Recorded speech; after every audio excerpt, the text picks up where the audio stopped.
Darkcast Network. The light shines brightest on our indie podcasts. Welcome to Creepy Tapas, where we do the opposite of deep dives and bring you tiny tastes of terror connected by a common ingredient. True stories to haunt and chill you and the pop culture they inspired. Or at least the movies and books that remind us of them. Join us as we descend into darkness, beginning with the lighter side of our weekly topic, and wrapping with a full dark, no stars account of terror, madness, murder, and more. It's Creepy Tapas, y'all. People love celebrating the spooky season by being frightened. We love walking through haunted houses. I don't. Like massage Jordan's It's caressing me gently over here. I talk with my hands. I'm getting whacked, y'all. We love walking through haunted houses or hayrides, watching horror films, and telling scary stories.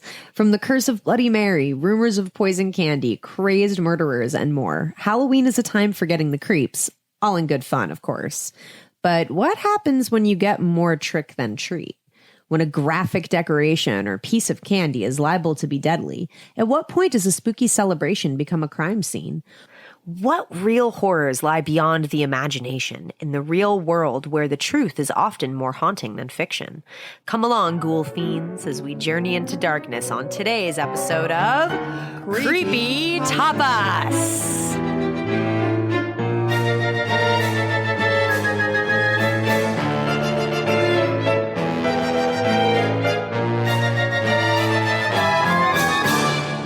It's the spooky season.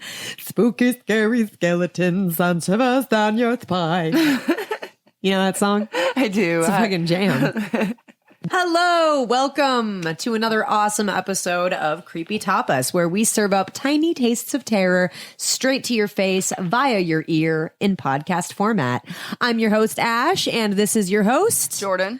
And yeah, I am really excited to get into this one today. It feels like I wrote it forever ago. Because you kind of did. I kind of did. Yeah, I kind of did. Jordan is getting over COVID. Ew, boo. Yeah, gross. That's the first time. For real. A couple years into it. I can't believe it. I mean, I avoided it for as long as I could, apparently. You did. We've been in this pandemic for at least 1,000,000 years. I know, and we live in a pretty high area because don't nobody listen to anything. So yeah, if Jordan sounds a little crackly today, it's my because, bad. Yeah, I'm all negative now, though. Yeah, she's positively negative. Oh, so bum bum bum, bum over the COVID, just in time because it's spooky Halloween season. One of our traditions is shopping together, and I was starting to get really bummed out because it's happening everywhere. Five Below, TJ Maxx, all the stores that we love so much. This isn't an ad, but it could be. Are you interested in advertising your Halloween wares? Are you or a loved one peddling Halloween wares? Email us, creepytapas@gmail.com. Hey, that fruit fly's getting my coffee now. That damn old fruit fly. Get out of here, you son of a bitch. I'm telling you what. I wish it spoke English so it would listen to me. That would be awesome if we could just reason. Teach the bugs English. Seriously. So I can tell them to go the fuck on somewhere. And leave me and all my friends alone. So we had this giant spider show up on our front porch because we live out in the middle of nowhere. When was this? A couple weeks ago. Oh, we named it Saucy Mike. It only comes out at night. It's a big sumbitch. And it builds its web right in the space where the porch light would shine through it, so it draws all the bugs into it. This sumbitch is fast. As soon as the thing hits, it's like, and it's on it. Saucy Mike. Ow, ow, ow. Yes, God, it's vicious. He wraps them up so damn quick. That's terrifying. Halloween decoration. Terrifying. Right. Well, we haven't messed with him because he's kind of big. How big is? Can you show me with your hands? Oh, Lord. Okay, so... He's a good quarter-sized spider. No, he's bigger than a quarter. Okay, maybe like a $50. That's like a fucking... no, that's... What are those big ones that your grandpa had when we were kids? You know what I mean? They'd be like, you want one of these $2 fucking gold pieces or whatever? It was like doubloon size. Doubloon size. No. I've seen bigger. And fucking wolf spiders will get you, too. Oh, yeah. I had one in my house. It was terrifying. My son was a baby. And I thought it was a mouse crawling across my floor. And I turned around. It was the biggest fucking spider I've ever seen in my entire life. And I drowned it in an entire can of wasp spray. Took like 30 minutes for it to lay there and like wiggled and drowned in it. And then when it was dead, you know, they all curl up. Curled up and dead. It was bigger than $50. Oh my God. That's not even the worst. I had to part wait of for that somebody story. to come pick it up for me. I just left it in the floor, covered it up with newspaper. That's not even the worst part of that story. The worst part of that story is that your baby daddy knew. Yeah, about apparently the spider thing. had been there the entire time we'd lived there, and I just hadn't seen it until then. Yeah. Like, this thing was coexisting with us. Yep. The whole time. I mean, it hadn't been that long. Six months. That goddamn fruit fly in my fucking coffee again. You asshole. You fucking. Where's Saucy Mike when I need him? He only comes out at night. Should we continue drinking these coffees? I'm going to. Just a little bit of protein. So what are you the most excited about for Halloween? What are we going to do this year? I don't know. Axel hasn't told me what he wants to be for Halloween yet. So I haven't made any plans at all. The only thing that he's excited about Halloween decorations being out is because he wants to buy a wig. What? He just wants a wig with dreadlocks because he doesn't have the patience to actually get dreadlocks. So he just wants a wig so he can wear it around the house and pretend he has hair. Wow. All right. Yep. That's that. So here we are. I have no idea. Probably going to pick some crazy ass rapper I've never heard of. I mean, yeah, to be He's honest, so it's weird. probably, yeah. So yeah, Five Below. We're going to go shopping. I'm so excited. Jordan makes this fucking pumpkin bread that makes me want to just die. It's my grandma's recipe. That shit's delicious. It's the most amazing thing in the world. I love it. My grandma's so much. pretty amazing. Yeah. Oh, yeah. Yeah. She's dope. Yeah. To me, the best pumpkin bread was after I had worked a crazy day where I did like 3 photo shoots and I drove for like 8 hours and I came home and there was this really sweet note from Jordan. I don't forget why. I think you were walking Lyra or something. I'd asked her to walk my dog while I was out of town and I came home to this really sweet note and these little presents and this loaf of pumpkin bread. And I kept the note because it means so much to me. Because I'm so fucking sweet. She's like the best friend ever. Best friend ever. So let's get into it. Halloween. Let's talk about where it comes from. In ancient Europe, it was believed that the barrier between the human world and the underworld could collapse on Halloween. It definitely does. It does. And basically, spirits just hang out with everyone for a minute. Yeah. That's my favorite part is when we're trick-or-treating and like, you know, our dead grandparents just like show up. Like, hey, y'all. Well, give it about 50 years and my grandkids will be wearing my death mask. Death mask. Whee! That's going to be a really fun tradition. I know. So people would light bonfires and dress in animal or monster costumes, but it wasn't just for fun. It was because they wanted to scare off any bad or uninvited spirits. And I've got this picture. We'll post it to our Instagram. That looks like a horror movie. Really, they are terrifying. Some sadistic upside down version of where the wild Why things are are. old timey costumes so fucking creepy? Nobody knows. I think somebody might know. I'm definitely not that person, but I think somebody knows. I think they're just made out of shit. Like they're just made out of bullshit. You know, like They're fucking so drapes creepy. and rugs and pillowcases and shit. Yeah, and they all look like serial killers. You know, it's enough to make Satan shit his panties. Does he wear panties? He does. Do they have lace? Probably. I imagine Satan wears like really like beautiful, delicate Lace lingerie. thongs. Well, yeah, like And has it pulled up high over his pants. probably. You got to see his thong straps. You have to imagine he has a really stressful job. And a lot of people that are in high positions of power, what they'll do is they'll be like Wear really panties. submissive in bed. Oh. Okay. So I think that Satan is a bottom. And he likely... How did we... How did we get here? I don't know. Oh, welcome to our brain. So people would also put bowls of food outside at night to ensure that ghosts wouldn't enter. In the Because middle, ghosts just want their food. That's it. I'm going to break in and take your food. So if you leave it outside, I won't come in. if I die before you, which I'll leave a bowl of food outside for you. you better leave that pumpkin bread out. Okay, I can do that. Yeah. So yeah, bowls of food, man. It's important. Yeah, You sorry. leave I people keep food. interrupting. So in the Middle Ages, one of our favorite traditions actually began. Jack-o'-lanterns carving up pumpkins. Because they were leaving food outside. Well, let's put a face on the food. That'll scare them off. The original jack-o'-lanterns were actually carved turnips. So maybe they were Turnips? Like, yeah, turnips. Who the tied fuck to eats sticks. turnips? Well, I don't know if Ghosts? they were... Because that ain't going to keep me out. I mean, I don't want yeah. your fucking turnip. Gross. Gross. Do you think that before pumpkin spice, all the white girls put turnip spice? Probably. Can I get my turnip latte, please? Excuse me. A skinny turnip latte. Well, they would carve faces into the turnips and they would use coal for like a snowman. But Are turnips little? Like, how do you carve a face in a turnip? I guess it depends how it turns up. I don't know. Tried to make that work so bad. I know. I could hear it. I was trying. Well. So these were actually used for protection from spirits. According to history.com, the Irish were the ones who switched out the carved turnips for pumpkins. And then all the white bitches lost their damn minds for some coffee. Yeah, well, I think that took a little while. There was some time in between there. Immediate. It was immediate. Immediate. I don't know that it was. I don't know that it was.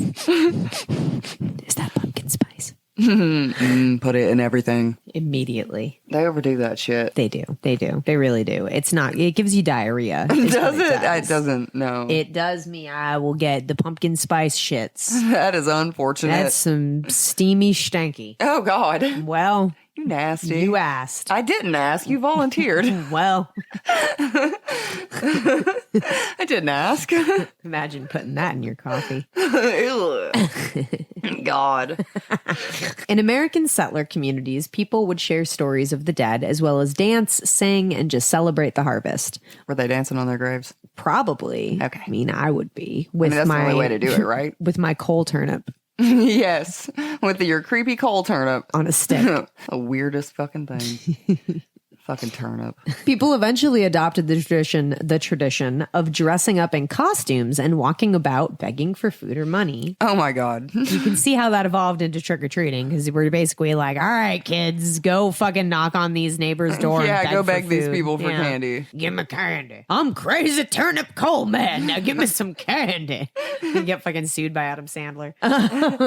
Our favorite pastime as children is actually like a glammed up version of panhandling. Basically. Yeah, basically. Yeah.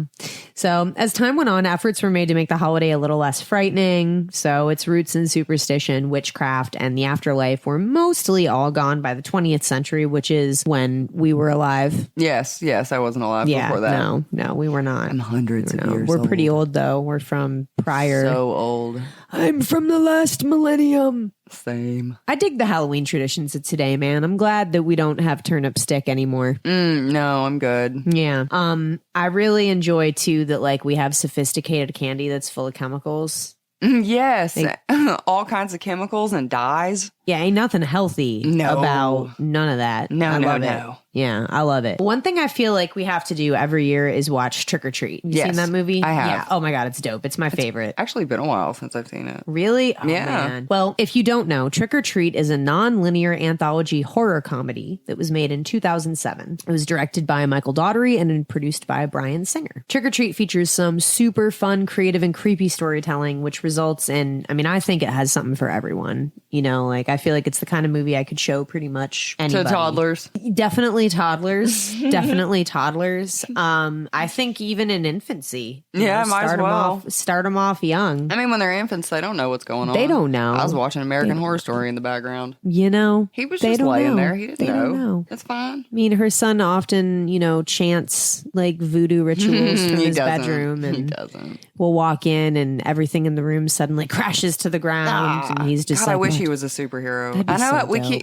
dope. It keeps coming up. Like somebody. Max will be a superhero. I know. Do it, damn it. Right? Might as well be. Well, the film takes place in the fictional town of Warren, Ohio, where groups of strangers' stories intertwine on Halloween night in many ways. But my personal favorite one is Sam. I love Sam. He's the best. An adorably spoopy trick-or-treater wearing orange footy jammies with a burlap sack over his cutie little head. I think he has the cutest face. I do. You're such a goober. Well, it's like how I think Godzilla's cute. Like he just has like just that little, like you just want to squish it. I do. Like, and Sam really only kills people who break the fucking rules. And I'm not out here being an asshole on Halloween. That's true. I'm not either. So Sam's not fucking around when it comes to Halloween traditions. So he is not fucking around. You blow your jack-o'-lantern out early or you run out of candy and he's gonna fucking kill you like you're dead. He's like Halloween code enforcement. Oh, there we go. Yeah.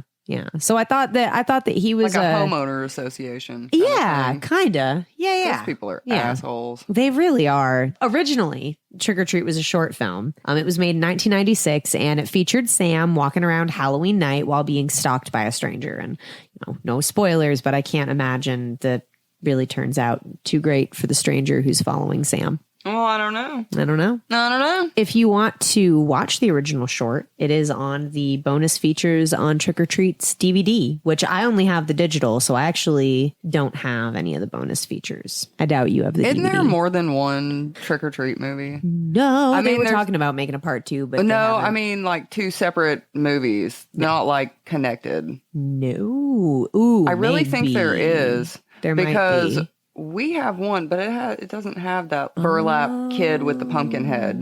I'm Maybe pretty sure there's another one. movie called Trick or Treat also. Ooh, how crazy. That's I know. Interesting. The rules of Halloween as presented in the film are... Take it away, Jordan. Keep your jack-o'-lantern lit till midnight. Who does that? I'm asleep by midnight. Is that just on Halloween? I think on Halloween night. On Halloween night. Well, maybe I'd still awake. I don't know. I usually just let them burn out. Yeah, I could probably do that. Maybe we would piss off Sam. See, there you go. Rule number 1. We already fucked up. Yeah. Rule number 2. Respect the dead. Do you respect the dead? Well, I did have sex in a cemetery once. So no is what you're trying to say. Well, look, you're dead twice. I guess so. Number 3, wear a costume. Definitely. I usually have a costume. Yeah, we always have. I'm not lame. No, we don't suck. Okay. Number 4, always have candy to give out. I live out in the middle of nowhere and nobody trick-or-treats my house, so I don't ever buy candy. I run a business and there are trick-or-treaters that come through downtown and everybody's always like, oh my God, you have to have 10,000 pieces because like 1 million kids come, and I've never fucking ran out, not once. So because you have 10,000 pieces? Holy crap. I never have 10,000 pieces, but they always are like, make sure, I'm like, it is. Shut up, y'all. Giving real. everybody one. This is a damn small, tiny ass town. I mean, there are hundreds of kids. There's hundreds, but they're like, 3,500. I was like, stop it. What? I was there too. I didn't see even 3,000 children. I don't even think live in Morristown. So, one more rule. Oh yeah. Number 5, always check your candy. I don't even know how to is it, are you? I don't know. My parents used to do that shit when I was a kid. Well, but like you're a parent now, so. I don't ever do that. I mean, he doesn't eat them if they're open. Okay, so is that what you check? Like, I check guess that they're open. I don't know what my parents were checking for. Maybe like needle marks because they thought somebody was injecting something into the. I mean, I have no idea. I have no idea. But no, if it's open, we don't eat it. Candy. I want some candy. I'm having a little snack attack. We should take a little break. Little candy break. So when we come back from the break, we're going to get into some wild but true stories. So stay with us. Fiend, we back.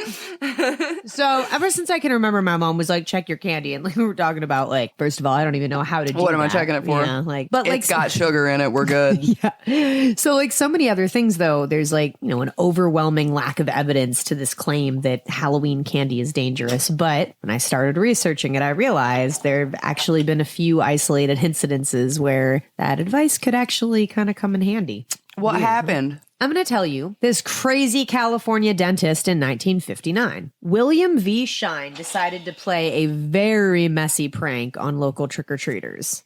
For reasons unknown, he handed out over 450 candy-coated laxatives. That is messy. As a result of his insane, unexplained urges to make children shit themselves, 30 of them got pretty sick, as you can imagine, and one of them suffered irreparable harm. So that is unfortunate. Oh, that sucks. Yeah.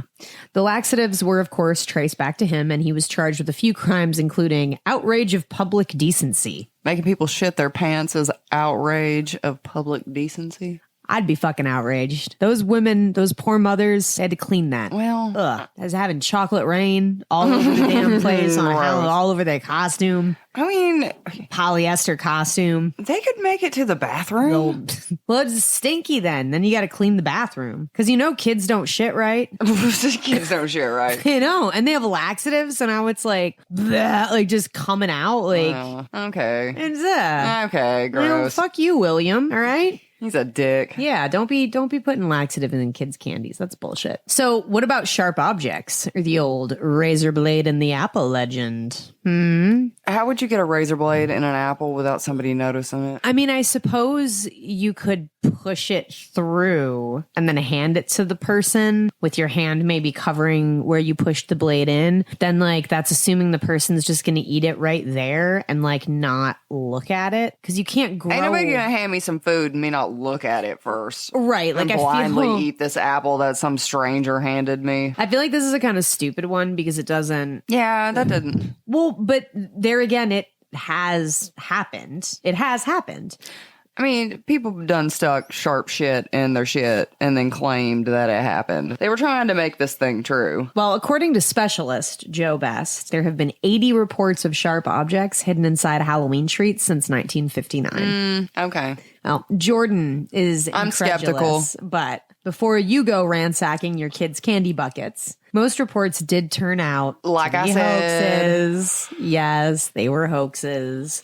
So, wah, wah, wah, you were right. They were planted there. The objects were usually planted by a relative or a friend, which is a really stupid, fucking dumb prank. I don't understand what you're doing. There was a kid who put ant poison on a half-eaten candy bar to freak his parents out. Oh, people are just assholes. Okay.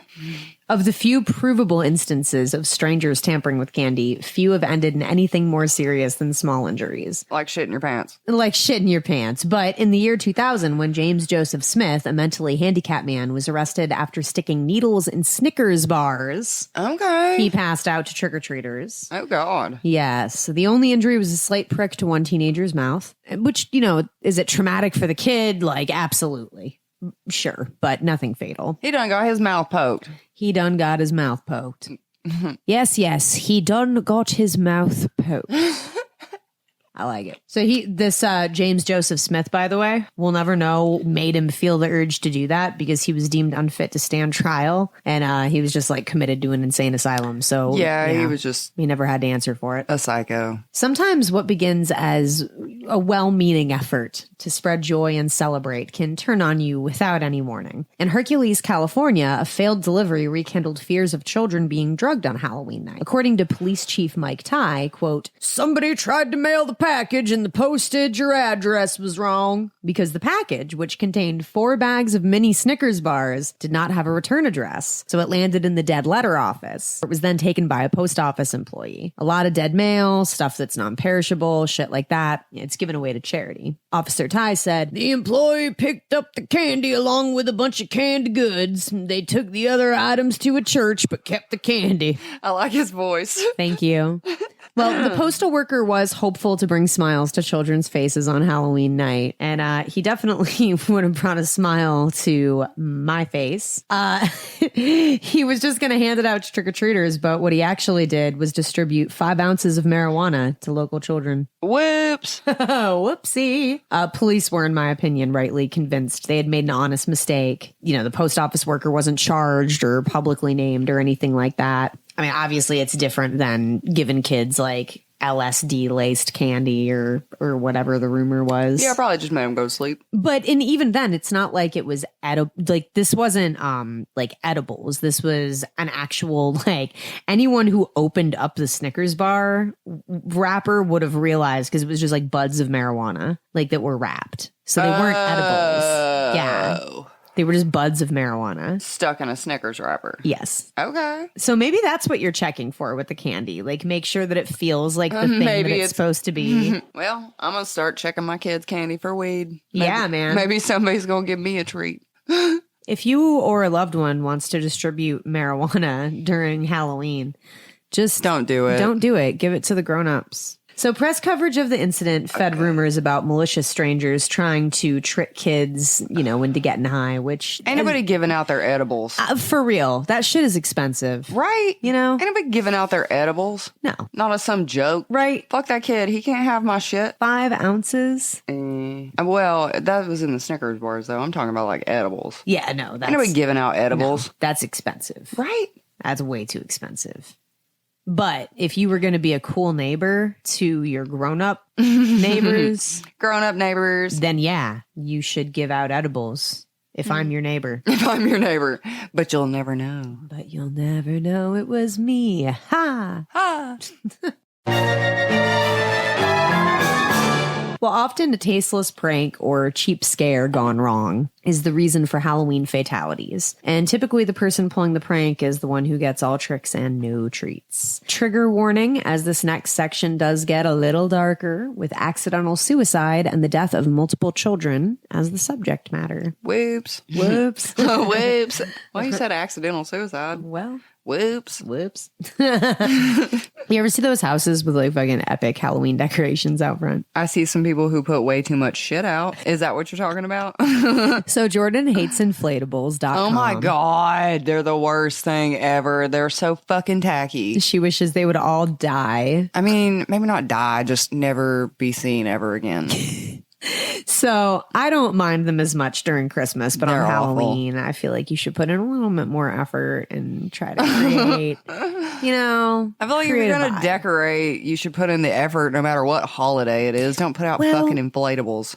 They're stupid. All right. God, well, I hate 'em. we're going to agree to disagree on Christmas inflatables. All inflatables. We'll They're just, terrible. Yeah, we'll just agree to disagree. Will we? I mean, your opinion's probably wrong, is what happened there, but Oh, I've been misinformed. you're entitled to it, I suppose. You're the one that brought this up. Just get me all worked up about inflatables. Well, how often have you seen a decoration and you've been like, nah, man, like that shit's real, like that's a body? Now, there's been sometimes that people have sat real still and made me think that they were a decoration and then jumped up and scared me. I have been that person. Have you? Do you remember Jumping up, scaring people like an asshole? Okay, so remember when we worked on that restaurant together? I do. And like there was this big cardboard box, and people used to. If anyone out there is listening to this and you've ever worked in a restaurant, you know what I'm talking about. Where the servers, for like no reason, will just stand and stare at the schedule like all day. Like they'll keep checking it, like it's gonna change or something. Yes. Like there's always servers there. So Standing in front of the schedule. right. So I put a box there. It was like one of those big boxes that holds like the 24-ounce to-go cups or whatever. And I jumped out of the box when people would stand there for a good minute. Of course you did.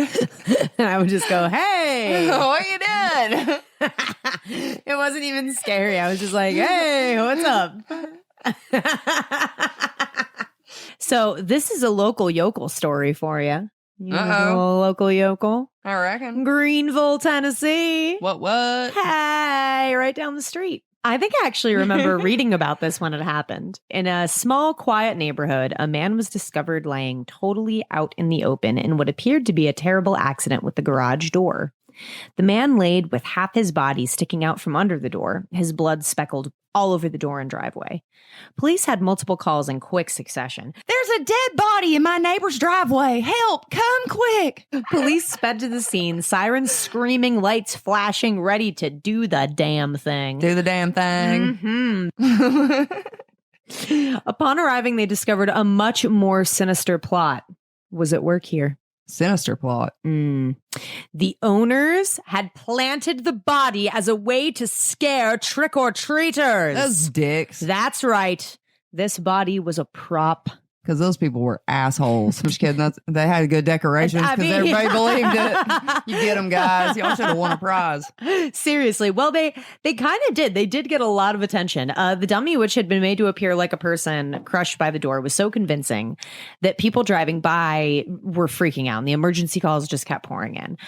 The cops were annoyed, but they also recognized the humor, in the way that only small town Southern cops have the fucking time for. They posted, let's be real, like what else is happening in Greenville? They posted it on Facebook. They did. They got on Facebook. They put an image of it. We'll put it on our Instagram. And they were like, this is a Halloween decoration. Do not call 911 reporting a dead body. They also replied to a few comments on the post saying they wanted to congratulate the owner on a great display. Yeah. Because honestly, like it really kind of was. They fucking got people. But usually you trust that there's like a distance between you and death. You've got, actors, makeup, props, it's fine. There's no chain on the chainsaw, that type of shit, But what if there is? Bum, bum, bum. Time to question that forever. I always do. I was actually really surprised how often this one specific accident happens. I would find one report, and then the end of the article, there would be a link to another incident, and then there would be another one. It was like a Russian nesting doll of hell. There were so many, dude. I'm not even going to get into all the cases here. So what I'm talking about, because I feel like it's really specific, I'm talking about imitating professional stunts without any real idea of what you're doing, and definitely without proper safety training or fail-safes in place, which is... Like what you talking about? Well, what typically happens is someone at a haunt or a neighborhood house looking to make a creepier vibe will show you a fake body hanging in a tree. Or one thing I've seen is like the body falls out of a tree or the gallows when you're going past. And like, I think it's really tacky. I've known people who committed suicide by hanging, rest in peace, Summer and Erica. And it's seriously not funny. Like, go for a dude with a chainsaw or like fucking, I don't know, dress a kid up all creepy and tell him to chase after people. Like, I don't know. Surely there's other things you can do than hanging someone. Stupid. It's just part of it. It's dumb. It's just part of it. It's dumb. Well, chasing people with chainsaws is dumb too. Well, but it is a thing. No, it is a thing. When it's done properly, the person is secured to a safety harness that's able to support their full weight. Why aren't they just using dummies in these? Well, why is that? They're doing this to real people? No. Well. No. Well. No. When you see like movies and shit, right? That's what they're doing. The person's in a harness and this whole thing. So there's all kinds of shit happening. Right. Just to be clear. Yeah. So if done properly, it gives you the creeps. It's pretty good. A little jump scare, Yeah. Blah, blah. This person like, hanging. I'm a hanging creep. And it's fun, but also tacky. But again, tragedy strikes, and once you start going down the rabbit hole here, it's pretty there's a lot of them. So onward into darkness. Onward. In 1990, 17-year-old Brian Jewell was taking part in a haunted hayride in Lakeland, New Jersey. It was here he performed a stunt where he was hanging from the gallows. Brian had previously done this successfully many times throughout the month and even earlier that day. During the ride, about 40 people were driven past as they go through multiple creepy tableaus and frights. The trick was Brian would be standing on a crate, and as the customers were driven by on a tractor, he would step down to the ground to create the illusion he was hanging. He would then deliver a dramatic speech warning people to turn back and so on and so forth. The noose tied around his neck was not meant to tighten. The few times that day Brian had done it, it went without any incident. But on what was to be his final performance, Brian failed to deliver the speech he normally made as the wagon went past, which alerted the tractor driver that there may have been something amiss. Police said that the hayride patrons discovered Brian's body hanging from the gallows with his feet touching the ground. He was pronounced dead on the scene. That's one example of they should have used a dummy. Well, I get it, but their mistake here from a professional view is that even if you've done a stunt several times that day, you need to, every single performance, everything needs to be double checked. Yeah. You can't just be precautions. Like you just can't be like, I've done it 3 times today, it's fine. Like, yeah, it's not fine. It's not fine. It's not fine. If you can, actors, like I don't call myself an actor, but I've done acting on stages with things like swords and dangerous stuff and you know, you got to check your Dangerous shit, stuff. man. I have a scar on my stomach from my sword fight. Oh, damn. Because an actor Wasn't some paying shit. attention. No, exactly. And we hadn't Holy checked our shit. weapons. And, you know, so, but you can advocate for yourself. If you're working at a haunted hayride or something and they're like, hey, we're going to put you in a gallows. No, thank you. Make sure if you do it that you have somebody checking the shit and that you really, really, really have like someone. Or you say, no, thank you. Yeah. I don't want to do that. Yeah. How much are you paying me? Right? Yeah. You know? So in the same year, William Anthony Odom of Charlotte, North Carolina, had created a haunted attraction in the basement of his aunt's house, which honestly sounds like something that I would do. Oh, yeah? I mean, can't you imagine me being like, Axel, come and like make a haunted house? The haunted house. Yeah, like make a haunted house so we can put the trick-or-treater, you know what I mean? Like we'll walk them down into the crawl space and Oh, my God. yeah. Like, people are going to let their kids go through your house. Well, That sounds creepy as shit. it was also 1990, pal. Not when Axel was around. Well, we're time traveling, damn it. Well, anyway, in preparation for the evening, William was staging a gallows scene when the noose accidentally tightened, killing him. And sadly, that's all the information I can get. It's from the LA Times and 1990, man. That's really it, unfortunately. Yeah. I don't know. Maybe get a clown with an axe instead. What? Yeah, just dress up some. That's creepy, isn't it? Terrifying. Axe clown. Oh, God. You know? Anything with an axe. Axe chihuahua. Well, no. Axe avocado. Maybe not anything. Fine. You proved me wrong. So this next story sucks because it wasn't even supposed to happen. And it's a case of just really spontaneous improvisation during a rehearsed performance. And a great reminder of why you should never fucking do that. So listen improvise during a performance where there's like Danger. anything choreographed that's, you know, Oh, yeah, yeah, don't improv. Just do what the fuck you were told to do. Right. That's your job. That's your one job. You're Yeah, not, just do what you were told to do. and you're not going to get hired for more of those jobs if you're the asshole that fucked up formation or, you know what I mean? Like, Right. Or in this kid's case, you never get a job ever again. In October 2001 at Alpine Ridge Farms in Sparta, Michigan. Sparta!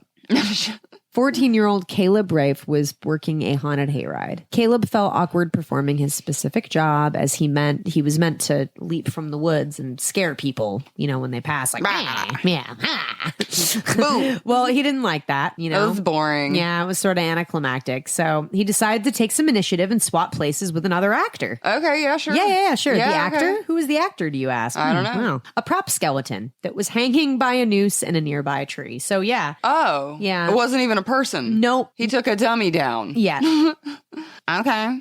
We are not victim blaming a No. 14-year-old. Well, yeah, I'm going to have a wild guess. Nobody put any safety anything on. No, the, because it wasn't meant skeleton. for a person. Yeah, no. It was a skeleton. No windpipe to crush. Whoops.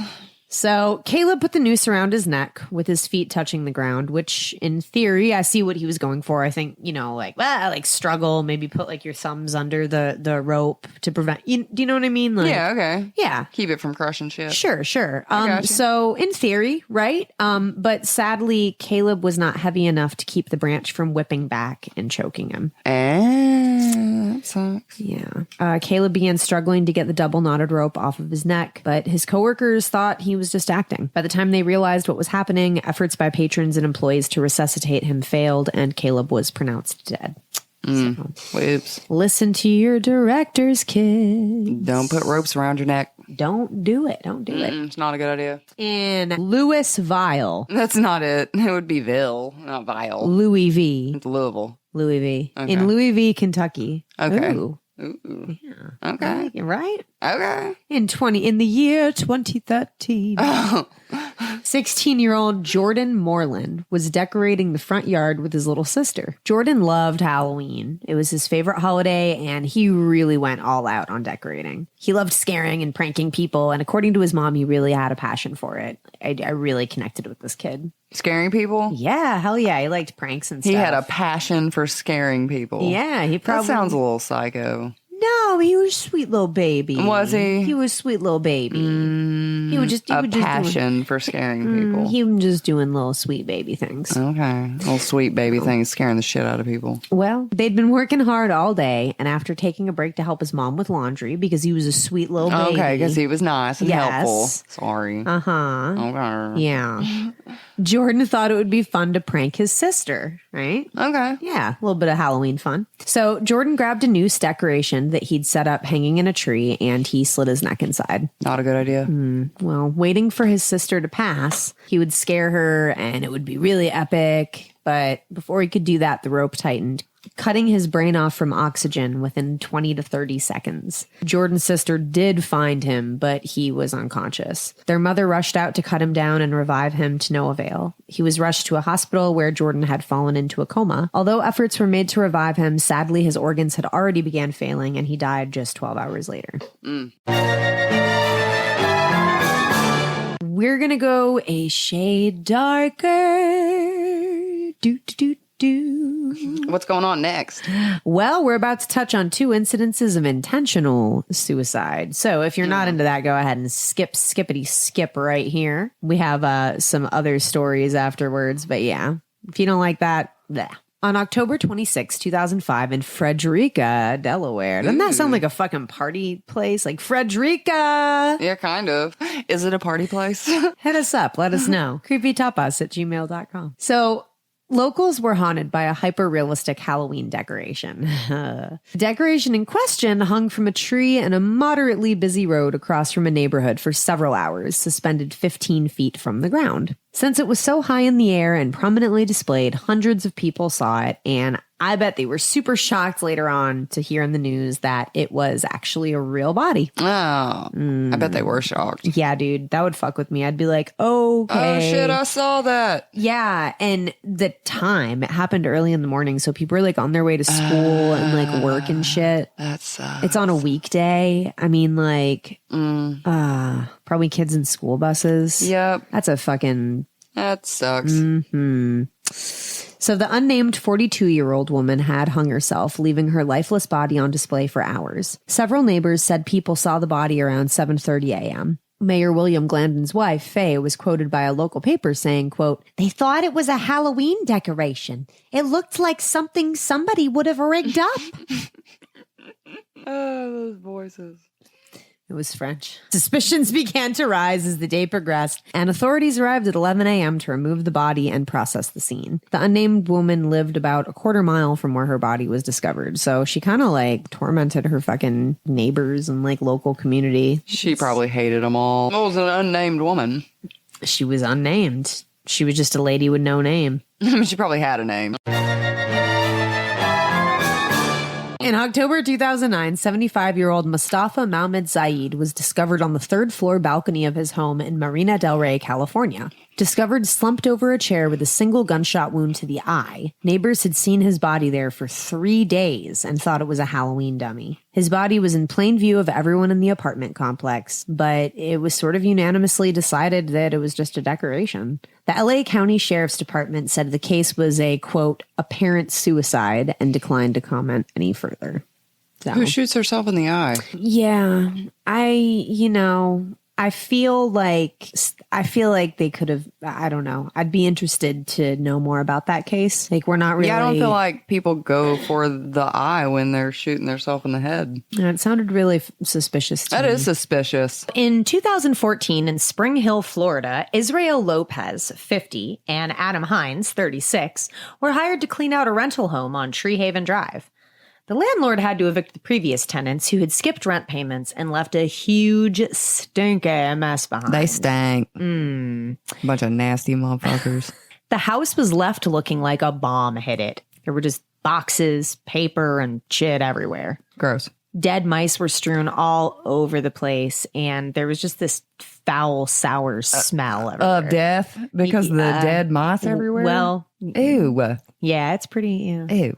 Yeah. Ugh. As the men moved into the garage, they discovered a strange object hanging from the ceiling. Property owners were positive it was a dark prank played by frustrated tenants or a distasteful Halloween decoration. Cutting the dummy from the ceiling, it was placed in a pickup truck along with piles of trash, all headed for the city dump. When they arrived to the West Hernando garbage transfer station, and here's where things get weird, county employees at the dump started noticing the load the men had dropped off was...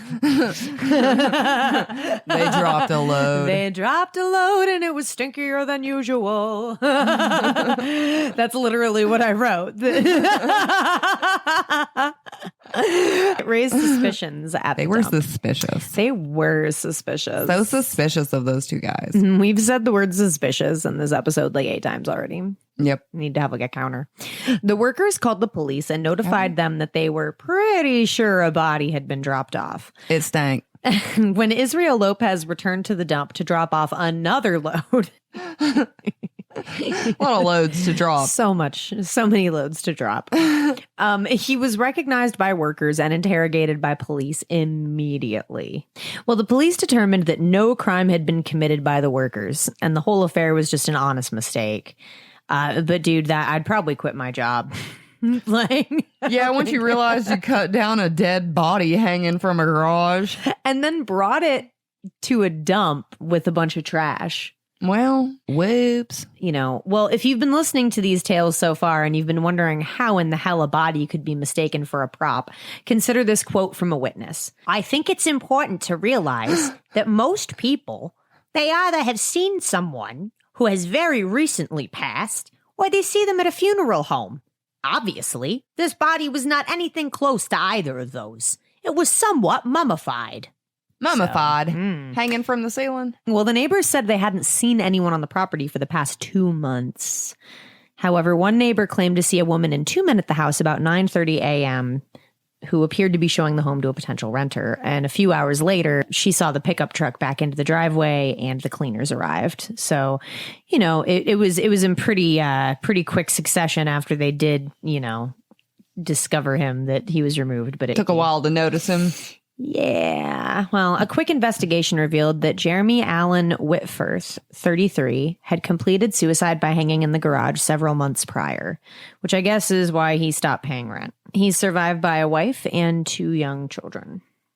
So I know. Were they not in the house? Well, it didn't say anywhere. And I found several articles on this. It didn't say anywhere estranged or ex or divorced. Maybe they were just separated. Or maybe they were working on moving to another town and the wife and the kids had already left. It's all just conjecture. I mean, I'm just speculating all kinds of shit over no here. idea. Like, how does that work? No idea. So, he's, he's just like a guy, he's just... just a guy. Just a guy. And it's I hate that all we can really share about these people is their final chapter, but really there's nothing else out there. So I've always wondered, especially after seeing, there's this scene in Trick or Treat where like a dead body is mistaken for a decoration for like a second. Yeah, okay. And I've always kind of wondered if that's ever happened. Probably. Well, this next story sort of answers that question. So in what was called by witnesses, the worst Halloween you could ever imagine. I don't know about it. Oh, no. I could imagine some pretty terrible shit. Laurie Strode. Do what? What? Halloween. Oh. 31-year-old Rebecca Cade was found hanging from a fence in Chillicothe. Yeah. I'll tell you what. Somewhere in Ohio. Quote, "It was straight out of a horror story," Is that an Ohio accent? said witness Tammy Dixon. "She was hanging over there, her left hand up." Dixon says she initially thought the body was a Halloween zombie. It sort of looked like maybe it had been positioned to wave at passerbys. So Rebecca was different from all the other spooky scenes we talked about because this was not a suicide. It was murder. It wasn't no suicide. It was It was murder. So who was Rebecca Cade, the woman hanging from the fence? I don't know. Well, Rebecca's brief life, although loved by friends and family, was rife with challenges. In and out of jail occasionally for minor charges, she relied on the kindness of those who loved her to help put the pieces back together again. I mean, don't we all? Rebecca's friends say she was a cool, calm, and collected person and had a great heart. It's said that she would do anything for a friend, sometimes to a fault, and she was easily misled or taken advantage of. She was gullible. Some even said Rebecca's learning disabilities made her an easy target. So Rebecca sadly struggled with addiction, and although she did not have custody of her 15-month-old son, she would try to contribute to his upbringing when she could. Denise, her baby's paternal aunt, was close to Rebecca. She was there with her the day her baby was born, and she even drove them both home from the hospital. Denise was also there to take custody of him when Rebecca's addiction overthrew her desires to parent in just a few short weeks. However, she would sometimes purchase diapers or food for him. And we have a photo of her feeding her baby, and it's so precious. You can see the woman she was trying to be underneath the addiction, you know. In all of these photos of her, she has a light inside of her. They look happy. Yeah. So Denise had last seen Rebecca during a diaper and food outing for her son several weeks before. She told police that Rebecca did not mention having troubles with anyone at the time. However, she had been hospitalized recently. Rebecca had been savagely beaten months prior to her murder. And she spent a few days in recovery in the hospital. She wasn't having trouble with anybody, but she was savagely beaten. She claimed to remember nothing about the attack or her attacker. And, you know, so nobody was arrested because no one was accused. Oh, well, that sucks. Yeah, it really does. I mean, and I hate to say that the fact that she had issues with drugs kind of like made her an easy target. Well, it made her less of a person to authorities. So I feel like when she was hospitalized because somebody beat her, like they probably just made a bunch of assumptions and were like, you know, this is a closed case. And even if it is a closed case, even if it's like, oh, maybe she was tricking herself out for drugs, or maybe she was fucked up and got like beaten, like it doesn't fucking matter. Like you need to investigate that and figure out like who's hurting people. Yeah, she's not just a junkie. No, and she might not have had custody of her child, but she was still somebody's mother. So on an early October morning, a man walking his dog found a shoe and a cell phone, followed by a bloody trail where Rebecca's body, which was at the time being mistaken for a graphic decoration, was found. Her body had been discovered hanging from the fence she died on. Her face was distorted significantly as she had sustained repeated blunt force trauma. Rebecca's face, hands, chin, neck, and torso were covered in injuries and bruises. Her nose was broken and she had 2 2-inch stab wounds on her face. I can't imagine stabbing somebody, but I especially can't imagine stabbing somebody in the face. Like that's such a fucking violent, personal. Right? Ugh. Well, she suffered spinal fractures and brain injuries, indicating that she was brutally attacked. But her body also tells us that she fought like a motherfucker. Rebecca was a baddie. She fought her attackers so hard, one of her bicep muscles was severed from the bone, and the other was nearly severed. Damn. Yeah, that's insane. But just to punctuate the senseless brutality of her destruction, a burn mark had been found underneath 3 layers of clothing on her back. And they don't know if it was done post-mortem, which always pisses me off. Because, like, just leave these people the fuck alone. Like, you already killed them. Like, Yeah. just fucking, like, why you gotta be a dick? Why you gotta be a dick? Dr. Brian Casto, a forensic pathologist, said it was possible that Rebecca had escaped her attacker and attempted to flee, climbing the fence and dying in the process. He said there was nothing to indicate she would have died immediately from her injuries. So, like, basically she was just left to die. So if somebody had, like, found her, like, been able to give her medical care, she probably would have made it. Right. So initially investigators thought the murder was connected to a string of missing women in the area at the same time. But once the human shit fungus, Donnie Continor, once old Donnie was arrested, they ruled that. That's a weird looking name. It is a weird looking name. It's a stupid name. Now, when this first happened, police did not have much aside from the body, a shoe, a cell phone, and a bloody rock near the scene of the initial attack. It was a mother's intuition that helped solve this one. The night Rebecca was murdered, a woman received a call from her roommate, Lisa Frost, saying her brother was, quote, covered in blood and mud. Ugh, and stated she was going to let him grab a quick shower. He was dirty. Blood and mud? Dirty boy. Now, I love my brothers so much, but dude, they can both get fucked if they need help covering up a murder. Like, right? Dude, fuck you coming to me for? I'd be cleaning that blood up in my house. What if you just spray him off with the water hose? Like, is that okay? I mean, don't bring the blood in my house, but I'll spray you off with a water hose. Really? Yeah, I mean, maybe. I feel like it would be a pretty extreme situation if my brother had killed somebody and came to my house. It's not like he's out murdering girls. If he killed somebody, there was a good reason. I would pretend. I'd be like, yeah, totally. Here, why don't you just like wipe your hand in these Ziploc bags and have a nap really fast? Just have a nap. Just nap.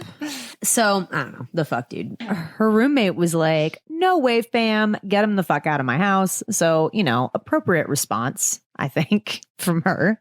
Yeah, I mean, she wasn't going to let him take a shower. Yeah, no, like get blood and mud, like from whom's blood? Whom's blood is that? Where'd that come from? So, yeah, get him the fuck out of my house. And Lisa went ahead and let him do it anyway, because, she's a great roommate. After Rebecca's body was discovered, police talked to Lisa and her roommate. Her roommate was like, what the fuck? And called her mom to tell her this weird turn of events. And I'm assuming vent about this crazy lion-ass bitch monster she was living with, right? Right. So her mother naturally thought it was strange and gross. So she called the cops to give them the tip that ultimately broke the case. So yeah, like the cops didn't know fucking anything until Lisa Frost's roommate told her mother that the police had come in to be like, hey, hey, what's up? Can we talk to you? Because we found a body and some clothes that were thrown away. And a cell phone. Yeah, like there's all kinds of they had all kinds of shit. Okay. So, yeah. So Donnie Cockroach Jr. was brought in for questioning, arrested and held for $2 million bail, which nobody paid because they didn't have the money and good. Now, how did they get to him? How did they get to him? Well, because they had the clothes that they put in the neighbor's trash can. Oh, his clothes. Mm-hmm. Yeah. So at this point, they had one of her shoes. They had a rock that had her blood on it. Right. His clothes covered in blood and mud. And also a shirt that belonged to his sister.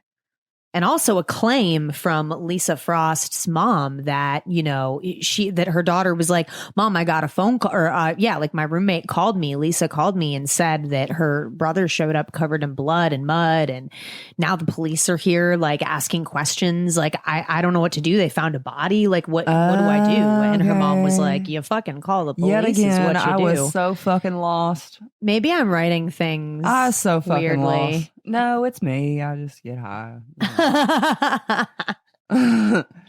But yeah, they were able to get him after that because then you've got like some material evidence. You've got like somebody saying that there was a confession. Right. I'm caught up now. We're good. It all made sense. Yeah. So Donnie had been evaluated when he was arrested on prior charges because he has a long rap sheet. The 21 times for failure to appear. And most recently, he was doing community service for resisting arrest. So nothing really violent, just fucking dumb, man. Like, he was just a dumbass. Now, it said that he also... resisting arrest can get violent. It can. Yeah, I guess that's true. That's true. So maybe it was violent. Yeah. It might have been. He's a violent asshole. Well, obviously, look what he fucking did. I know, right? Dickhead. Well, apparently he had some learning disabilities as well. Well, see, there we go with that misleading shit again. Well, he had a speech impediment, so, it makes it tough for him to do things like stand on trial and talk about why he destroyed a human life. So, I feel like he could totally talk, even with a speech impediment. Like, we'd figure out what you were talking about. He actually had to undergo 4 evaluations before they said he was fit to stand trial, which took months, and it just fucking delayed everything. You can imagine it just put everything on hold, and it was really annoying and stupid. In the meantime, material connections were made, which I was going to get into earlier. I guess I hadn't mentioned it yet. So maybe, yeah. No. A state DNA forensic scientist said the blood found on the rock was consistent with the blood on Donnie's jeans, as well as the shirt he had used to dry off with, which belonged to his sister. And get this, his DNA was also found. His DNA was also found on a vaginal swab, along with, quote, Additional data not sufficient for inclusion. So make of that what you will. Now, Lisa, Donnie's sister, when she took the stand and testified, she kept trying to say that she had lied to the cops about Donnie admitting to her what he'd done. Her initial statement to the police was that her brother had showed up asking for help cleaning off after murdering Rebecca. But she changed that and said that she had no idea that's why he was all dirty. Like she just had no idea. So she basically like took back her original he wasn't statement. bloody and muddy. Yeah, all of a sudden magically she was like, oh, I had no idea. Like I just said he could take a shower. So she said she was tricking herself out to support her heroin and meth addiction, and that made her liable to, quote, lie on anybody because she was just trying to get her next high. She said on the stand, He did not do this. He did not tell me he did this. I was scared and I made a false statement because I didn't want to go to jail. I am not going to send my brother to prison. Now, she did cop to taking her brother's clothes as well as the shirt she had given him to towel off with and dropping them in a neighbor's trash can. So she threw his clothes away. Yeah. All kinds of story changing. She also said she got a ride for Donnie out of the county so he could hide out. So, Oh, okay. I don't know. Like if you didn't know that he'd pulled some shady ass shit, why would you do any of that? Well, and why would you say it in the first place? Yeah. Like, wouldn't your story just always be that, like, This is what happened? He came over. This is what happened? Yeah, like, I don't know. My brother came over. Yeah, I guess he seemed kind of weird. Like, he took a shower. He was in there for a while, and then, like, he left. Like, I don't know. He asked me to wash some clothes for him. But she didn't wash them. She threw them in the trash. No, she threw them in the trash. In the neighbor's trash. So, like, why? Like, why not your Why go to all trash? that trouble? That's a lot. That's a lot. And then to drive him, like, out of town. Yeah, that's a lot of trouble for like not being aware of anything. It just feels like I don't know. I was just trying to help. My baby brother is so innocent. He didn't do shit. Yeah, like, bitch, please. You knew something was up, or else you wouldn't have gone through the trouble to do all of that. It's just weird, you know? It is weird. But there's a lot of hearsay in this case and just nonsense in general and all of the testimony. And like looking through it all, I feel really bad for investigators because everything is so like, he said this and I said that and she lied and then I said this and just fucking, you know, shit. So I'm really trying to only talk about things that I think have a basis in reality. But man, it's really difficult. There's so many just random things in their testimonies. So it's tough to know. But there was a small thing I read that Rebecca owed Lisa's roommate money and that she had threatened Rebecca, but she said that wasn't true when she was questioned. So who the hell knows? Exactly. Like, who the hell knows? So what the fuck did happen? Nobody knows. Well, the evidence tells us that on the night of Rebecca's murder, she and Donnie were having an argument near a railroad trestle when things got violent. Donnie picked up a rock and began bludgeoning Rebecca in the head and face. She was able to fight and flee, but Donnie chased after her. Terrified for her life and no doubt already suffering greatly from head trauma, she attempted to jump a chain link fence. When the sleeve of her sweatshirt caught on the top, Rebecca was totally caught, suspended 4 feet from the ground. Donnie then approached her where he would administer 2 stab wounds to her face and beat her to unconsciousness before burning her. After 18 months in total custody, Donnie Cockroach Jr., in the face of all this damning testimony and evidence, was fucking freed. What? Mm-hmm.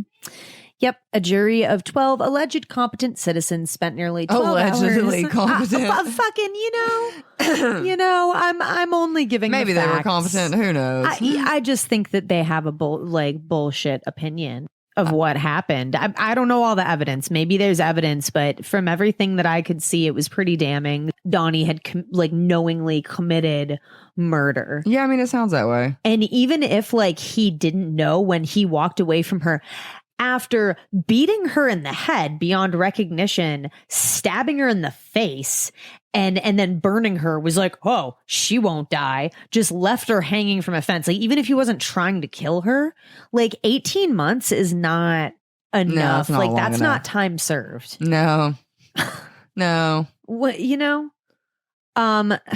So after 12 hours deliberating, they eventually found him innocent, and Donnie got a pat on the back from his defense attorney. He drank a cool cup of water while the verdict was read. You know who I bet would love a physical touch or a cool glass of water? Rebecca, but she's dead. So, and then this nothing shit of a person who just like completely wastes somebody's mother gets to just chill. Isn't that infuriating? I don't even know what to say. I think it's crazy. I think it's crazy that like you can do that and get away with it. Like that's just that insane to me. I want to know what piece of evidence that they had for the defense that made him get away with it. I don't know. Was it like legitimately not him? Was it somebody else? Did somebody else get charged? Like, he did it, but he didn't. I mean, from what I can tell, he just walked free. And the fact that like Rebecca was an addict and sort of vagrant and in and out of jail and stuff, like. It sounds like he was too. Yeah, well, yeah. And that's why they were just like, fuck it, whatever. Oh. Like it's not even worth like the money to like keep him in jail. Like it's not like, but I mean, that's just me like supposing things. Like I said, it's not a deep dive podcast, so I don't know. It just is what it is. It just is what it is. Motherfucker got away with it. Somehow. Rebecca Cade's dead and Donnie walks. That photo that we're going to share to our Instagram, like she's there with her newborn baby and she's feeding him a bottle and you can see like, it doesn't matter if somebody's addicted to drugs, like they still have people that love them and they still deserve to have like life. They certainly don't deserve to be murdered. Yeah. Jinx. Almost got you with that one too. Now, this next one is pretty rough. So hang in there, ghoul fiends. Remember when I was talking about the Russian nesting doll of hell? Yes. I'll just say yes. Just say yes. Yeah, It's I totally fine. fucking It's fine. Well, here's a great example. 66-year-old Patricia Ward was a beloved professor at Farmingdale State College, which is an educational opportunity center in Long Island, New York. A 28-year-old faculty member, she taught language arts and was described as an energetic and innovative professor. Working primarily with disadvantaged teens and adults, she devoted her life to helping hundreds of non-traditional college students transform their lives. Known for coming in early and staying late to help her students, she was a bright light to everyone who knew her. She was referred to as the anchor of the Educational Opportunity Program and frequently helped students out with the troubles they were having outside of school to help further their lives. A former student, Veronica Bowen, said, "Even when I wasn't motivated, she helped motivate me. She was fun and made everything interesting. She had so much energy, even during the night classes." However, Patricia sadly had a very difficult home life of her own. She was a mother of two and loved both of her sons dearly. Her eldest had passed away, and she was navigating that loss while also caring for her living son who suffered from a mental illness. Lucille Deletto, a friend and colleague of Patricia's, was quoted by Newsday saying, "She had a very difficult life and suffered greatly. She dedicated her life to her son, doing everything she could for him." Derek Ward, 33, had suffered from mental illness his whole life. He lived with his mother and was on several different medications. Patricia was so attentive and caring by all accounts and did everything she could to help Derek live a happy life. Neighbors say they would hear in the driveway gently saying things like, "Did you remember your wallet?" "Is that your Long Island accent?" Did I get it? "Did you remember your wallet?" No. I mean, I feel like I was close. Yeah. So, "Did you remember your wallet, honey? Don't forget your keys." So she was momming pretty hard, Despite having many friends and colleagues who loved and respected her, she kept her home life under wraps. She talked so little about it, in fact. Even those who did know about Derek and his mental illnesses were still in total shock over what happened next. Derek Ward was already struggling in his own mind, but after the death of his paternal grandpa, he truly became unhinged. Although police had never been called to the residence, police said Derek had been arrested and had served time since 2003 for criminal mischief, weapons, and drug possession, but was never charged with a violent crime. Derek's demons would soon catch up with him, creating a scene that would traumatize an entire community. Now, very little is known in regards to the lead up or what caused him to do what he did. So unfortunately, all I can really talk about here is the aftermath of the event, which is lame because I'm sure there was something that triggered him, no matter how ridiculous it was. And I'm sure others are curious to know, like, what the actual fuck, Derek? You know? Just before 8 p.m. on October 28th, 2014, neighbors would drive by and gather around the ward's residence to look at what was presumed to be a gory Halloween display. It was, well, we'll just let the witnesses tell you about it. Witness Dale Silverman told the New York Post, quote, I saw a head. It had long, black, straight hair. I did a double take, thinking it was the stupid little shrunken heads you hang up as a Halloween decoration. I laughed like an idiot. I just laughed. An anonymous neighbor said, I literally thought it was a prank. We saw the body laying on one side and saw the head on the other side of the road. I just thought everything was a prank.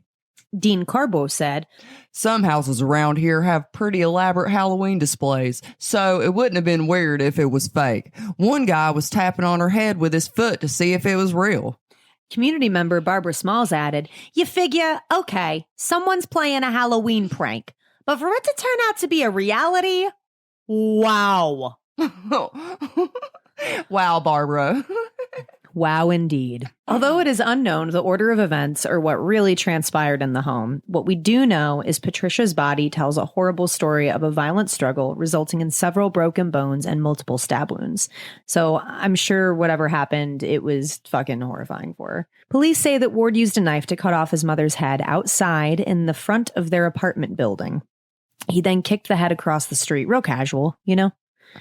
Oh, that's why the head was across the street. I already knew what happened. Shit, fire. Once the scene drew a crowd and police were called, sheets were placed over her body and head, and they began investigating the scene.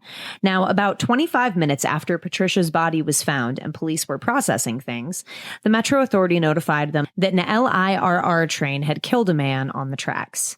It was soon revealed that this was Derek, who had thrown himself in front of the train, completing suicide.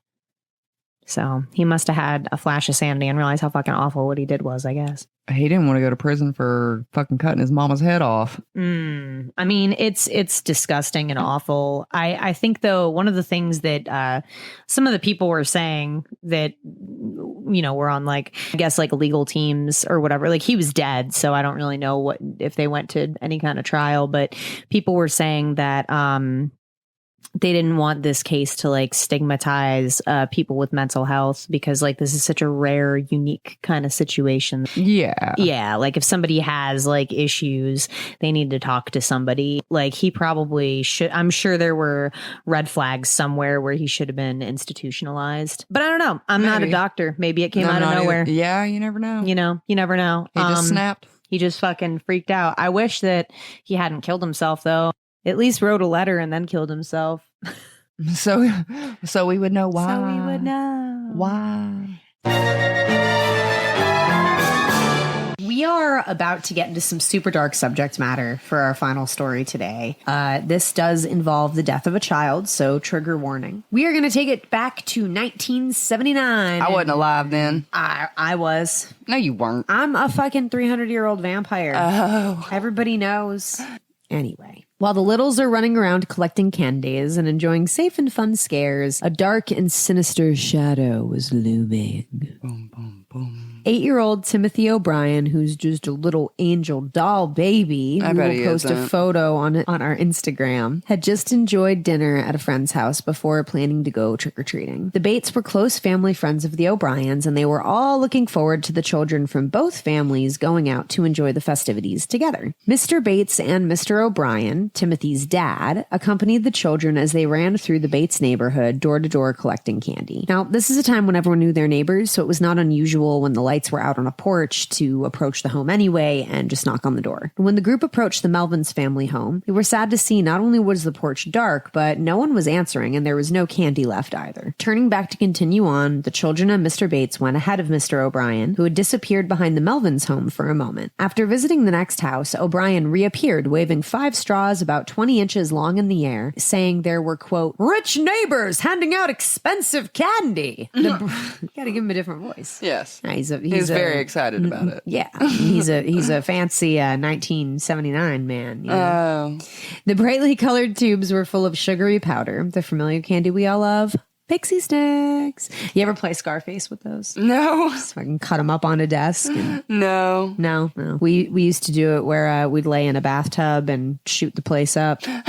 Don't do that, kids. It's dumb. Ever the caring father, O'Brien offered to carry the sticks for the kids. Oh. As they finished trick-or-treating. Well, back at the Bates home, O'Brien distributed the pixie sticks to his and Bates' 2 children and gave a 5th stick to a boy who came to trick-or-treat at the door. Mrs. O'Brien was out visiting a friend, and when the family arrived home from the Bates house, Mr. O'Brien was tasked with putting the excited and sugared-up kids to bed. Excited to indulge in their hard-earned treasure, Timothy and his sister Elizabeth were allowed to each have a piece of candy. Timothy chose, you guessed it, a pixie stick. Well, Timothy had trouble getting the sweet sugar powder out of the tube, so his dad sweetly helped him out a little, loosening it by rolling the tube in his palms, you know? Yep. Yeah, sweet, huh? Well, Timothy shot the sugar straight down his throat and complained right away it tasted like super bitter. So his dad gave him some Kool-Aid, let him wash it down. Well, according to Murderpedia, Timothy immediately became sick and ran to the bathroom where he started vomiting. When Timothy went into convulsions, his dad called 911. Upon arrival, Timothy was dead within an hour. Cyanide was found in his stomach fluids and blood, the amount of which was well above the fatal human dose. One thing that seemed super off was Mr. O'Brien seemed very casual about the entire thing. Like, he was just super fine with it all at the hospital and the funeral. Some people said he was too calm and collected, which I think some people are like that in the face of tragedy, but I also think there's a thing as being suspiciously calm. Yeah. Especially when your kid dies. Yeah, that shit's sad. Yeah. And like, this was such a sudden, violent, like out of nowhere. Somebody gave you cyanide. Right. Like, I would be fucking beside my, like, I would be crazy. You'd have to commit me. I'd lose my fucking marbles, I'd be wild. So he was just handling it all a bit too much in stride. During questioning, O'Brien gave conflicting stories as to the origin of the pixie sticks, initially saying that random people had given him the candy, but later he said that the pixie sticks came from the Melvin home and that like they'd answered the door after the kids walked away. But Mr. Melvin's alibi was rock solid. He was working until late on Halloween night. There's no way that's true. Police suspected O'Brien's changing story was odd, so they searched the home. And guess what they found? Cyanide. Material evidence. Whoops. Whoops. We're glad you're a dumbass. Now, O'Brien was a serial liar, and he did have a history of insurance fraud. So, okay. Yeah. Trying to collect some life insurance. Well, we're going to get there. Yeah. Yep. Yeah. Whatever you got to do to get ahead, maybe not murder your child, but he'd taken a class at Harris County Community College shortly before his son's death and was asking the teacher how much cyanide it would take to kill different types of animals. Oh, just real casual. Just curious. Yeah. He was also seen by multiple witnesses going to local chemical stores, inquiring about purchasing cyanide. Okay. So he wasn't hiding it at all. No, he wasn't. He's only just trouncing around town. Right. Yeah, just a mess. Can I get some cyanide from you guys?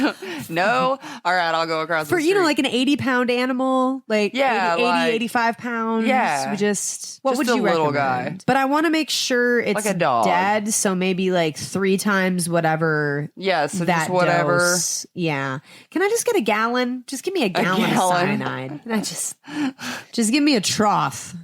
This isn't suspicious at all. So he was a messy ass, stupid liar. And interestingly, he had just taken out 2 humongous insurance policies on his kids, totaling $250,000 by today's inflation. Surprise. Yeah. So his plan was to murder not only Timothy, but Elizabeth as well, his own fucking children. And since he'd given 2 of the sticks to the Bates kids, as well as a random trick-or-treater, he was trying to kill them kids too. Well, he wanted to make sure it looked like someone else did it. Because he was going to make up this patsy that didn't even exist tourist that showed up, this rich neighbor that was passing out candy, like, whoops. And then like he couldn't Why keep do they his have to be own. rich? Pixie sticks aren't expensive. I know, right? I guess because maybe they were big. Like, so they were like 20-inch long tubes. So maybe the he big was like, ones. oh, look, like king size. Or King whatever. size, full of cyanide. Full of fucking cyanide, right? Okay. Jesus. Yeah, no, this guy is such a fucking piece of trash. So all that effort, and he didn't fucking think to have a consistent story, which is good. Like, I'm glad he's dumb, but just wow, you know. And poor little Timothy, he was the only child to die. 4 lives were spared in the process,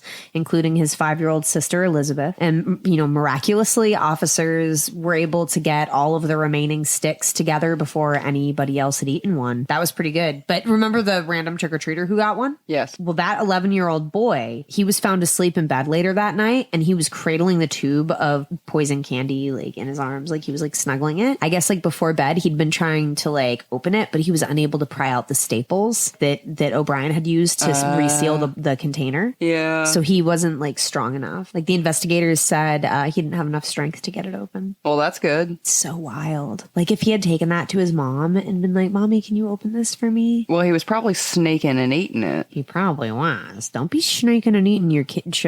Don't be sneaking and eating your kids, children. Yeah, don't do that. Don't do it. Don't do it. Your candy. Your bubblegum and taffy. Check your candy. After being found guilty of capital murder, O'Brien went to prison where he got a badass name that he totally didn't deserve. The Candyman. The fuck? Okay. Their names- Candyman makes me think something else. It does. It makes me think of like that awesome movie and or a Coke dealer. Or a coke dealer. I like the other names society gave him though. The man who ruined Halloween, because he Right. really like, you know, fuck Why you gotta do that? Yeah, like why you gotta make people start thinking everything was all safe and fine, and then like you pulled that shit. You gotta be a dick. Yeah, because like even though Timothy was the only one who died, like look at all the people who are now like suspicious of Candy. Like that's a whole generation of people that are scared now. Yeah. You know? Bullshit. That's why our parents told us to check the candy. Yes, that is why our parents told us to check the candy. Absolutely. So They were alive for that shit. well, fuck this guy. He appealed his case a few times, but ultimately he was executed on March 31st. You know, Texas. Yeah. How easy is it to buy friggin' cyanide? Apparently in the 70s, I guess. And, you know, people used to buy it a lot. We get so. carded to buy cold medicine. I can't imagine it being, there's no way it was simple. Yeah. But I don't know. I mean, maybe that's something like we should do a whole episode on poisoning. That old hemlock. Okay. We'll talk about that. But yeah, he wrote this letter where he asked for God's forgiveness of us all, claiming his execution was wrong. So I guess he magically knew the difference between right and wrong on his final days. which- Magically. Yeah, magically. That's pretty good. You know, regardless, he was given lethal injection and he was pronounced dead at 12:48 a.m. Boo. Bye. Bye. Although the story did stoke many fears amongst parents and caregivers, the decades-old idea that depraved strangers are targeting children with tainted Halloween candy is more fiction than fact. Ooh. Ooh. Professor Joel Best, who studied the phenomenon for 20 years, says he's yet to find a case in which a stranger deliberately poisoned trick-or-treaters. He says, quote, "This is a contemporary legend that speaks to our anxiety about kids. Most of us don't believe in ghosts and goblins anymore, but we sure believe in criminals." Because criminals exist. They sure do. They sure do. And we're going to leave it there. So yeah. Yeah. If you want to keep up on things, you can hit us up on all social media. All of them. At? Creepy Tapas. That's right. We're just Creepy Tapas. All over the damn place. Creepy Tapas is a free podcast, and we intend to keep it that way. But if you like what you hear and want to support us, please like, rate, and review. It helps us grow so we can keep serving our tiny tastes of terror to amazing listeners like you. We would love to hear from you, so send us your personal stories to creepytapas@gmail.com. We are self-written and recorded with production by Freddy Cat Productions, music by Kevin MacLeod, and graphics by Panther Creek Graphics. Darkcast Network. The light shines brightest on our indie podcasts.